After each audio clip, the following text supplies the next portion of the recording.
floating objects. Their sizes are 13 by 18 meters, 14 by 19 meters, 24 by 22 meters. These are the images just released by the Chinese government.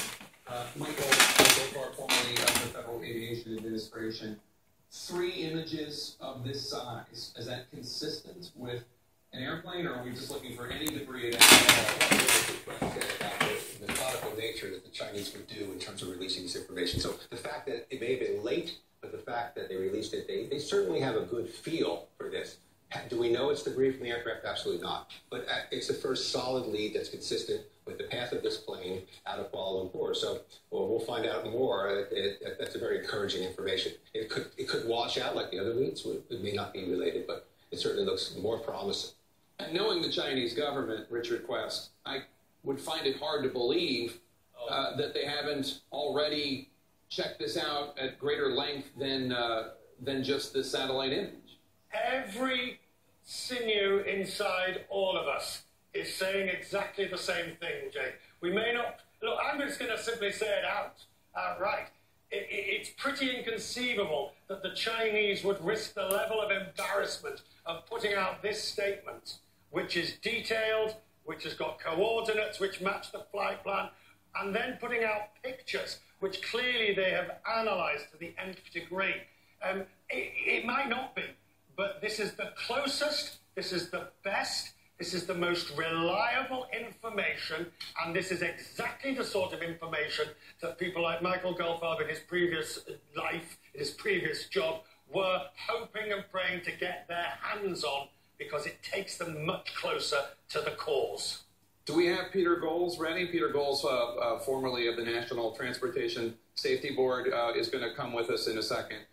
What do you think, Michael Goldfarb, as somebody who used to work for the FAA, what do you think is the reaction right now? Is the U.S. making sure that the United States authorities who are looking for this flight and the allied countries that are also searching, are people going to that spot right now? I imagine so. As much as Richard Quest said, I think it can be relied on with a high degree of fidelity. So absolutely, we've had so many turns on this, we're a little weary of every new lead. But this one really resonates, and so it'll be checked out, and hopefully it'll begin to answer all the questions that the speculation of what happened to this aircraft has yielded. And you're just joining us. Let me reset for you for 1 second. Obviously, the world has been consumed with this flight that disappeared, Malaysia Airlines Flight 370, and just in the last few minutes, the Chinese government has released these satellite images officially from the State Administration of Science, Technology, and Industry for China's National Defense. These images, according to the Chinese government, show they are from Sunday morning in the South China Sea of 3 suspected floating objects. Their sizes are 13 meters by 18 meters, 14 meters by 19 meters, and 24 meters by 22 meters. Let's go to Andrew Stevens in Kuala Lumpur. Your reaction to this news, this information from the Chinese government, and tell us, as somebody who covers that part of the world and the Chinese government, what your best guess is in terms of what this vetting process was before the Chinese government would release this information.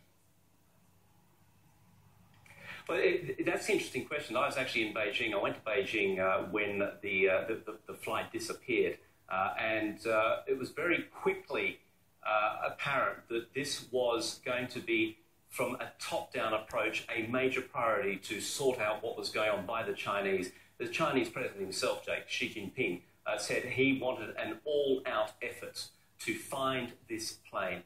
Now, what strikes me is if these images were taken on Sunday, it is now Wednesday, and they're now surfacing. And my question is, has the Malaysian government been made aware of them before? I was at a press conference here about 4 hours ago. The Chinese ambassador was actually sitting in the front row of that press conference, and he wasn't talking, he wouldn't say anything about how the search has been handled, but he did say that he had been privately briefed. Now, if those images we're seeing, and I'm sure, as Richard was saying, as your other guest was saying, have been vetted like the Chinese would vet them, because they would not want to run the risk of losing face over something this big and something potentially this critical. If they had been vetted and they were good to go, the Malaysian government is still very much focusing not so much in that area, but still towards the west. So it just seems to be a slight discrepancy there about what the Malaysian government knows at this stage and when they were told. And of course, the Chinese government, as opposed to the United States government, where there would be all sorts of questions from a nosy press. What did they know? When did they know it? Why weren't we told sooner?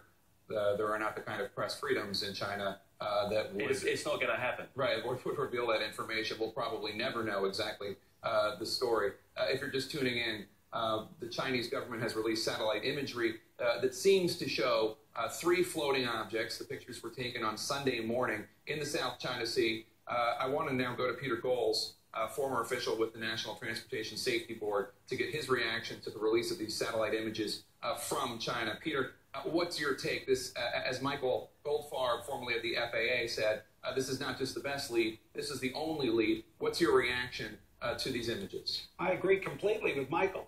And as has already been identified, it's where it's supposed to be. And, there was always great skepticism about this, this turn, 90-degree turn, crossing back over the island. So I think they've got to get vessels and aircraft there as quickly as humanly possible, track where it might have drifted in the intervening time, and get some eyes on the wreckage as soon as possible. This opens up the door back to an aeronautical problem and not a human problem. And Peter, when you were with the NTSB, the National Transportation Safety Board, did you ever have to deal with the Chinese government? We had a couple of accidents in China in which U.S. products were involved, and we did deal with them. And it was always a cautious relationship. It does not surprise me that China was somewhat reluctant or they were slow to come forward. They may not want to reveal what kind of satellite capabilities they have and exactly what they're looking at in that region of the country, that region of the world. I just want to bring people in, if they're just tuning in, for this information that the Chinese government has revealed. These new satellite images from the South China Sea from Sunday morning, these very, very large floating images as officials and experts from 10 different countries scour the ocean in the region trying to find any hint of what may have happened to Malaysia Air Flight 370 with the 239 passengers, including and crew members on board. The Chinese government has released this information, these satellite images showing these 3 immense floating objects. In meters, it's 13 by 18, 14 by 19, 24 by 22. I'm sure an industrious member of my staff will translate that to feet in the coming seconds. Michael Goldfarb, when you were with the FAA, did you have to deal with the Chinese government at any point?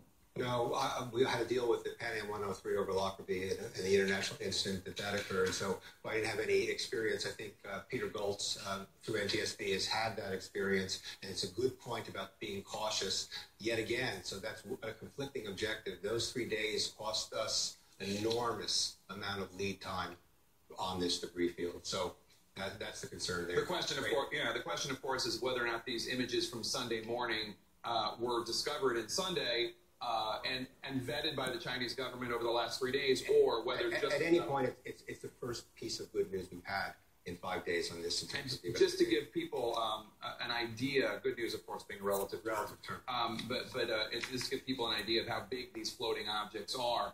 3 objects. One is 43 by 59 feet.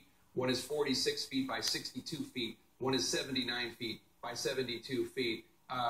What you would expect if you were looking for an airplane that crashed. I want to go to Tom Foreman now. Tom, give us some idea of where exactly these images are from when it comes to the search area. That the grid expanded today to 27,000 miles. Yeah, the grid was very big, Jake. Today we had a grid that, initially they started off in an area right in here, and then they went into areas over in here and areas in here. Tremendous amount of area being folded in. But I want to point out here that really what we had in this case is this location is right about here. If you look right down to this part of just south of Vietnam, down in this area. So this is very much in keeping with the general range of where they thought the plane was. It would absolutely be within the initial search area, not the expanded search area. And as you noted just a few minutes ago, absolutely contrary to the idea that the plane went this way. There were people over here who said they heard things and saw things and thought it went that way. But remember, there were also people up in this area who said they saw something.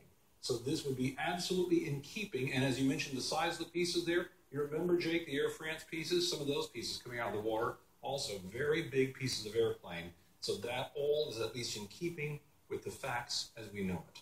Peter Goals, former